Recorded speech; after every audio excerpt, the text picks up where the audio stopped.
Hello and welcome to Impera Project, a project built on a dream. Recently we had a bit of spare time after work, time in which we decided to play some video games. We've just picked up Cyberpunk and we are bent on finishing it. But this is not a video about the philosophy of Cyberpunk, it will probably come at a later date. One idea piqued our interest, an idea we've met before in the past: corporate wars. In the game, we often hear about an event that happened which involved a fight between corporations and their mercenaries. We also heard this idea in the video game Borderlands. Given the recent world events and the multiple armed conflicts around the globe and the silent but brutal transition from capitalism to technofeudalism, we have to ask ourselves, is it possible to see wars between corporations in the future? Wars that surpass national boundaries and international laws? These are the questions, our dear philosophy enthusiasts, and we will do our best to provide an interesting point of view on this matter. But before we start this video, don't forget to leave a like, share and subscribe to Impera Project for more videos in which we dive straight into deep philosophical matters and explore interesting subjects. Your help and constant support motivates us to create new videos and invest more of our time into this particular project. Thank you very much, and now, without any further ado, let's begin.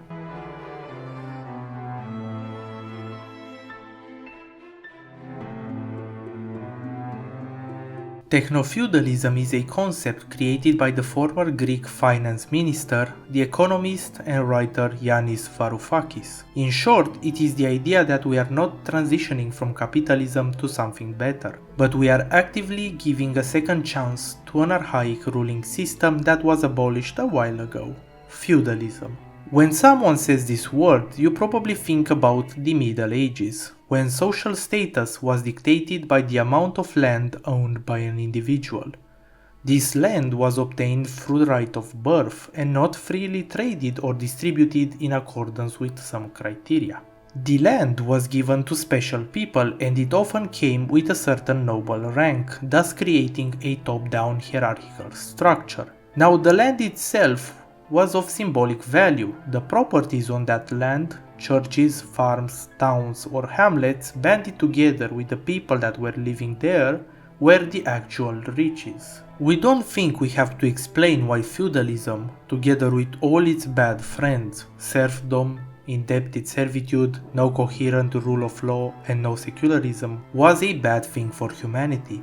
Now, technofeudalism, as the name suggests, is the same thing, but instead of measuring one's power in concrete square meters or acres of land, you measure it in digital space. It's a more abstract, but equally brutal hybrid system. Varoufakis explains that just as medieval lords controlled land and labor, tech companies can do the same by power of data and access to digital spaces. We should discuss this at a certain moment, but we consider the internet to be an alternate reality to, well, real life, and it should be treated as such. But coming back, in the past, precious metals were a great measure of financial power. In our time, information is worth 10 times its weight in gold, so to speak. But while this is clearly a sound opinion, well argumented, and we agree to a certain point that the space on the internet is somehow more valuable than the space in real life, we don't necessarily agree that technofeudalism will focus entirely on digital space. It will be a hybrid aggressive takeover from our point of view. The money obtained from digital serfdom, let's call it so, will be used to further destroy public property. If it sounds absurd, think of how large the internet is and then go and take a look at how many companies actually own the biggest parts of the internet.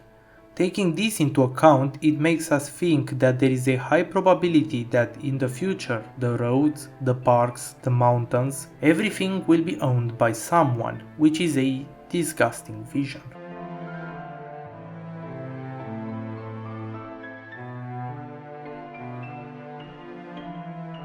By following this idea of using the internet as a source of funding for real-life acquisitions, we think that, if this is truly allowed to happen, the concept of corporate wars is not far-fetched. Corporations have their petty squabbles all the time. They fight over contracts, over monopolies, over exclusive rights. They have spread their cancer in politics and state affairs through lobbying, which you probably already know. We consider lobby a fancy word for corruption. Corporations donate money to candidates that openly support their interests, and if they are lucky, those candidates will undermine the interests of their economic opponents. Corporations openly spread ideology, and we think that this is truly dangerous. We see people with abject wealth meddling in the affairs of the state, pushing and stopping legislation that would benefit the masses only to satisfy their own greed. Now, one would say that this is alright because those corporations are pushing ingenious products on the market. They are spearheading technological research and improving our lives through their work. No. If that was the case, one might turn a blind eye to some of their exploits, although still morally questionable, but the amount of corporations give back to the people is perhaps not even 1% compared to what they demand in return. Obviously, this discussion is not about the small and perhaps not even about the average company. It is not about the small industrialist, but gigantic megacorporations which try to shape the world in their own image. Taking this into account, mercenary work has proven in recent years to be quite a lucrative business model. Disguised as protection, these highly skilled soldiers, often people with military background in state armies, have put their abilities to use on multiple battlefields, and their presence is highly known. From Ukraine to Congo, these sellswords, whose ideological alignment can easily be guessed, have made their move on history. Alright, you might say, but these people are hired by governments or by rebel groups, not by corporations. And as far as we all know, this might actually be the case, as companies tend to be stealthier in their approach. But if public property becomes scarce, can't one imagine that these mercenaries might be employed by companies to protect their property? And that property might not be anymore some emerald mine in the middle of the savannah, but instead it might be an entire district of a big city.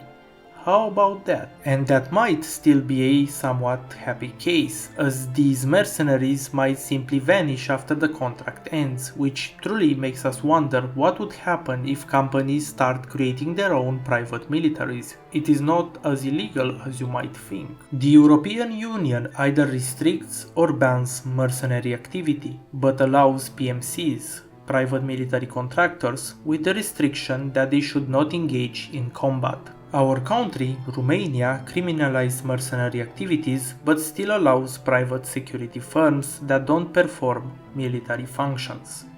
Either you agree or not, the state has a monopoly on violence. That state decides if and when and how violent actions should be taken. The existence of mercenaries and/or paramilitary groups actively challenge the power of the state and in extreme cases can lead to a military coup d'etat. We don't even want to think about the concept of a corporate state. To be the CEO of a country sounds like the worst kind of dystopian idea, but we can't exclude this possibility.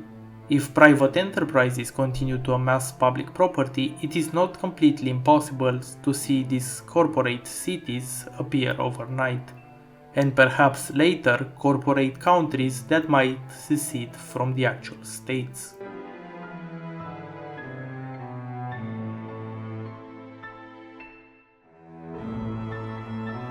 By compiling everything we said, we don't think that corporate wars are off the table. They might not happen in the next 10 years, or perhaps not even 20 years from now. But if this transition to technofeudalism combined with the abolition of public property is not stopped, we are sure that it will happen sooner rather than later. The effects of a corporate war would be truly terrifying If the state is controlled and manipulated by corporations, the state army will not be able to stop such a conflict. The best and most unfortunate similarity of a corporate war would be cartel warfare. Drug cartels really pushed to the limit the effectiveness of state armies in Latin American states. Legislation against monopolies and against private ownership of public assets should be passed as soon as possible. We will talk in a future video about the state of the internet and how we think the internet should be treated in relationship to the real world. That being said, this video will end here. Expect more videos in the next couple of months as we do our best to dedicate more time to this project. Thank you very much for your time, dear friends and philosophy enthusiasts, and if you enjoyed this video, don't forget to leave a like, share and subscribe as it helps us a lot. See you next time.